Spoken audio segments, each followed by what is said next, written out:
ഇപ്പൊ ആത്യന്തികമായി ബി.ജെ.പി. കോൺഗ്രസ് നേതാക്കന്മാർ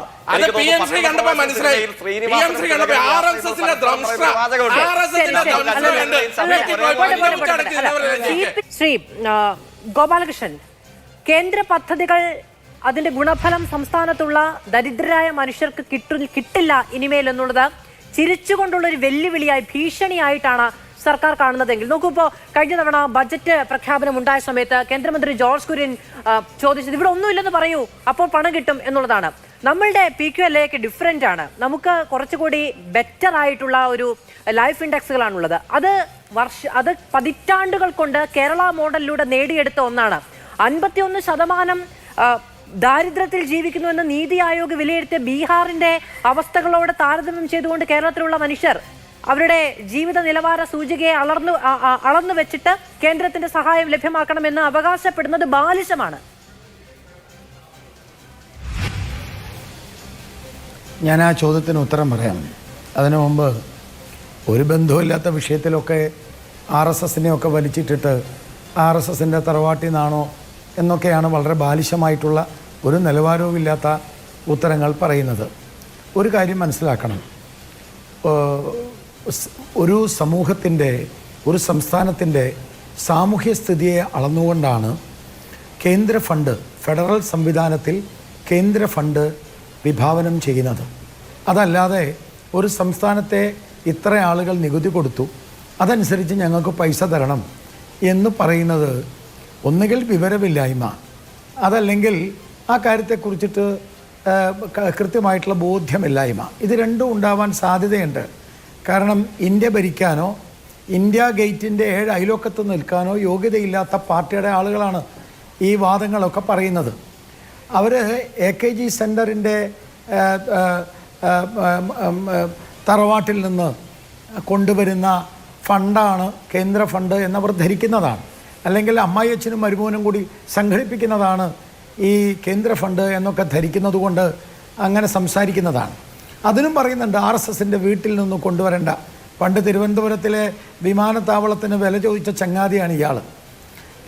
അയാളൊരു 1.5 മാസം മുമ്പ് നമ്മുടെ CPMൻ്റെ ഇവിടുത്തെ പ്രതിനിധി 1.5 മാസം മുമ്പ് പറഞ്ഞത് PM ശ്രീ പദ്ധതി RSSൻ്റെ അങ്ങ് തറവാട്ടിലെ ഉത്തരത്തിൻ്റെ മുകളിൽ കൊണ്ടുവച്ചാൽ മതി എന്നാണ്. ഇപ്പോൾ RSSൻ്റെ തറവാട്ടിലെ ഉത്തരത്തിൻ്റെ മുകളിൽ പോയി ശിവൻകുട്ടി എന്ന് പറയുന്ന കേരളത്തിലെ ഈ കമ്മ്യൂണിസ്റ്റ് മാർക്സിസ്റ്റ് പാർട്ടിയുടെ നേതാവ്, കേരളത്തിലെ വിദ്യാഭ്യാസ മന്ത്രി, ഈ CPM പ്രതിനിധിയുടെ നേതാവ് അവിടെ ഓച്ഛാനിച്ച് നിന്നിട്ടാണോ മേടിച്ചതെന്ന് എനിക്കറിയില്ല. എന്തായാലും ആ ഉത്തരത്തിൽ നിന്ന് എടുത്തിട്ട് വന്നു. എന്നിട്ട് ചോദിച്ചിട്ടിപ്പോൾ അങ്ങ് RSSൻ്റെ തറവാട്ടി വെച്ചാൽ മതി എന്നൊക്കെ വ്യാഖ്യാനിച്ച ഈ പ്രതിനിധി, അത് ആ പ്രതിനിധിയുടെ നേതാവ് പറഞ്ഞത് NEP ദേശീയ വിദ്യാഭ്യാസ പദ്ധതിക്ക് എന്താ കുഴപ്പം, PM ശ്രീ പദ്ധതി അത് ഞങ്ങൾ നടപ്പാക്കും, എന്താ കുഴപ്പമെന്നാണ്. അപ്പോൾ വാസ്തവത്തിൽ ഇവരൊക്കെ പറയുന്നതുമായിട്ട് ഒരു ബന്ധവും ഇല്ലാത്ത കാര്യമാണ്. ഞാൻ ഇങ്ങോട്ട് വരുമ്പോൾ ഒരു ട്രോളാണെന്ന് തോന്നുന്നു കേട്ടോ. ഞാനത് ബോർഡ് കണ്ടിട്ടില്ല. ട്രോളാണെന്ന് സംശയമുണ്ട്. അത് സബ്ജക്റ്റ് ടു കറക്ഷൻ. 5338 കുടുംബങ്ങൾ, ഇവിടുത്തെ കടലോര പ്രദേശത്തെ 5338 കുടുംബങ്ങൾക്ക് 2450 കോടി രൂപയുടെ വികസന പ്രവർത്തനം ചെയ്തു എന്നാണ്. സബ്ജക്റ്റ് ടു കറക്ഷൻ എന്ന് പറഞ്ഞുകൊണ്ടാണ് ഞാൻ പറയുന്നത്. ഇതൊരു ട്രോളാണോ എന്നൊരു സംശയമുണ്ട്. പക്ഷേ ആ ബോർഡ് ഉണ്ട് എന്നുള്ളതാണ് ഒരു യാഥാർത്ഥ്യം. അപ്പോൾ 2450 കോടി 5358 കുടുംബങ്ങൾക്ക് കൊടുത്താൽ ഒരു കുടുംബത്തിന് 45 ലക്ഷം കിട്ടണം. എന്താണ് തീരദേശത്തെ ജനങ്ങളുടെ അവസ്ഥ എന്ന് എല്ലാവർക്കും അറിയാം. പിന്നെ ഇന്നത്തെ MP രാജേഷിൻ്റെ, ഞാൻ വിഷയത്തിലേക്ക് വരാം, ബാക്കി കാര്യമൊക്കെ പോട്ടെ, അതൊക്കെ ഈ വിവരമില്ലാത്ത ഏർപ്പാടിൽ പരിഹസിച്ചു പറയുന്നവരുടെ ആ ഗണത്തിൽ ഞാൻ അങ്ങ് തള്ളിക്കളയുകയാണ്. പക്ഷേ ഇന്നത്തെ MP രാജേഷ് മന്ത്രിയുടെ ഒരു പ്രസ്താവനയുണ്ട്. ആ പ്രസ്താവന എന്താ? ഈ 64,000 ആളുകളെ കണ്ടെത്തിയത്, ഈ 64,000 ആളുകളെ കണ്ടെത്തിയത് അവർക്ക് രേഖകളൊന്നുമില്ല, ഒരു രേഖയില്ലാത്ത ആളുകളാണ്. അപ്പോൾ ഒരു രേഖയും ഇല്ലാത്ത അതിദാരിദ്ര്യത്തിൽപ്പെട്ടവരാണ്. ആ ദാരിദ്ര്യത്തിൽപ്പെട്ടവരെ എങ്ങനെയാണ് കണ്ടെത്തിയത്? അത് പറയുന്നത് ഇപ്പം നേരത്തെ മാധു പറഞ്ഞല്ലോ, 40 ലക്ഷമോ മറ്റോ ആളുകൾക്ക് അവർ ട്രെയിനിങ് കൊടുത്തു. 4 ലക്ഷം പേർക്ക് ട്രെയിനിങ് കൊടുത്തു. ആ 4 ലക്ഷം പേർക്ക് ട്രെയിനിങ് കൊടുത്തത് ഒരു രാജീവ് എന്ന് പറയുന്ന ആൾ പറയുന്നത് അയാൾ ഒറ്റയ്ക്കാണ് കൊടുത്തു എന്നാണ് ആ സൈറ്റിൽ വന്നിട്ടുണ്ട്. ഇനി റേഷൻ കാർഡ് ഇവർ കൊടുത്തു എന്ന് പറഞ്ഞല്ലോ. അതിദാരിദ്ര്യം 64,000 നിന്ന് മുക്തി വേണമെങ്കിൽ റേഷൻ കാർഡ് വേണമല്ലോ. ഒരു രേഖയില്ലാത്ത ആളല്ലേ. ഒരു രേഖയില്ലാത്തവരാണ് ഈ 64,000. വ്യവസായ മന്ത്രിയുടെ അതിൽ കാണാനുള്ളത് ഏതാണ്ട് 5136 റേഷൻ കാർഡ് കൊടുത്തു എന്നാണ് 2021 ശേഷം. ഇവരുടെ വേറൊരു സൈറ്റിൽ കാണുന്നത് 2320 റേഷൻ കാർഡ് കൊടുത്തു എന്നാണ്. അപ്പോൾ 64,000 ആളുകൾക്ക് റേഷൻ കാർഡ് കൊടുത്തോ? കാരണം ഒരു രേഖയില്ലാത്ത അതിദാരിദ്ര്യത്തിൽപ്പെട്ട ആളുകൾക്ക് ഇനിയും കാര്യങ്ങൾ ചെയ്യണമെങ്കിൽ, ഒരു മിനിറ്റ്, കാര്യങ്ങൾ ചെയ്യണമെങ്കിൽ ഇതൊക്കെ വേണമല്ലോ. അപ്പോൾ വാസ്തവത്തിൽ ഞാൻ പറയാൻ ആഗ്രഹിക്കുന്നത്, വളരെ വളരെ കൃത്യമായി പറയാൻ ആഗ്രഹിക്കുന്നത്, തെരഞ്ഞെടുപ്പിൻ്റെ തട്ടിപ്പായിട്ട് അതിദാരിദ്ര്യത്തെ തുടച്ചു നീക്കിയെന്ന് പറയണ്ട. അതിദാരിദ്ര്യത്തെ നിർമ്മാർജ്ജനം ചെയ്യാൻ ഒരു സംസ്ഥാന സർക്കാരിന്, ഒരു മിനിറ്റ്, ഞാൻ പോസിറ്റീവായിട്ട് പറയണേ, ഒരു സംസ്ഥാന സർക്കാരിന് അവകാശമുണ്ട്. അതിനാണ് ജനങ്ങൾ അധികാരത്തിൽ കയറ്റിയത്. ഈ കള്ളത്തരം കള്ളവടി പൊട്ടിക്കാനല്ല. ഈ കള്ളവടി പൊട്ടിക്കാൻ ആർക്കും പറ്റും. ഇനി നിങ്ങൾ ചോദിച്ച ചോദ്യം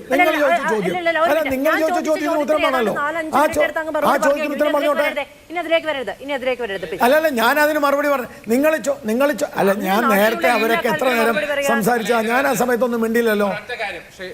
അല്ലല്ല, ഒരു സെക്കൻഡ് പറഞ്ഞോട്ടെ, ഒരു സെക്കൻഡ് പറഞ്ഞു. നേരത്തെ കുറെ അതോട് ചേർന്ന് എനിക്ക് ഇവിടെ CPM നേതാവിനോട് മറുപടി ചോദിക്കാണ്ട്. കാരണം താങ്കൾ ആദ്യം പറഞ്ഞു ഈ AY പദ്ധതി പ്രകാരം അതിദാരിദ്ര്യരുള്ള കേരളമാണെങ്കിൽ ഇനി അരി കിട്ടില്ല എന്ന്. ഞാൻ വീണ്ടും ശ്രീമതി മാധു അടക്കം അവരടക്കം തെറ്റിദ്ധരിച്ചു വെച്ചേക്കാണ്.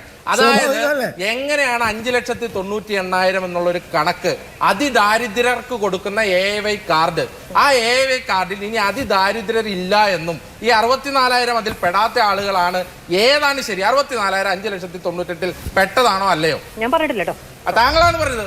താങ്കൾ CPM-ന്റെ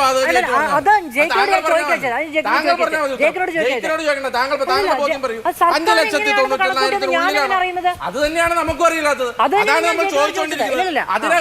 അതിനകത്ത് താങ്കൾ CPM-നെ സംരക്ഷിക്കണം. 5,98,000 പെട്ടതാണോ 66,000?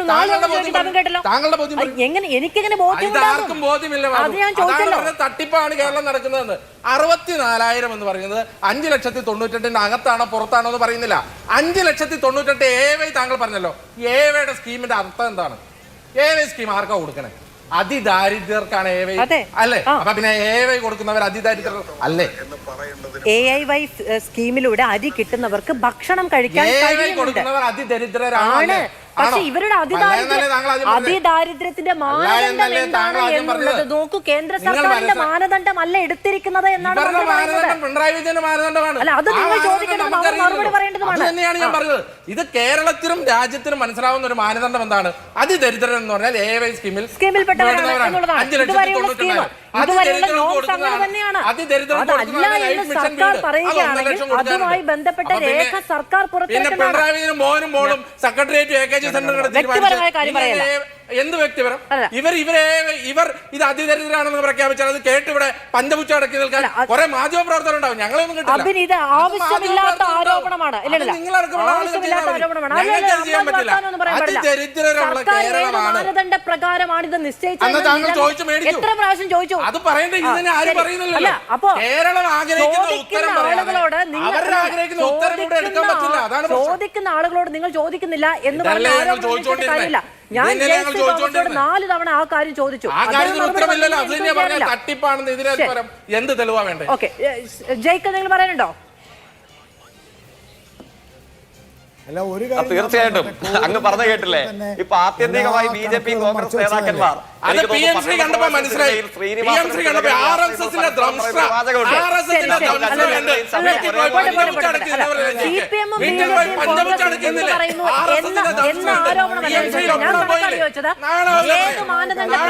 എന്ന് ആവർത്തിച്ച ചോദ്യങ്ങൾക്ക് മറുപടി പറയുക എന്ന് പറഞ്ഞു. എപ്പോഴും രാഷ്ട്രീയം കൊണ്ട് മറുപടി പറഞ്ഞ് ഒറ്റയടക്കാനൊന്നും പറ്റില്ല. ശരി.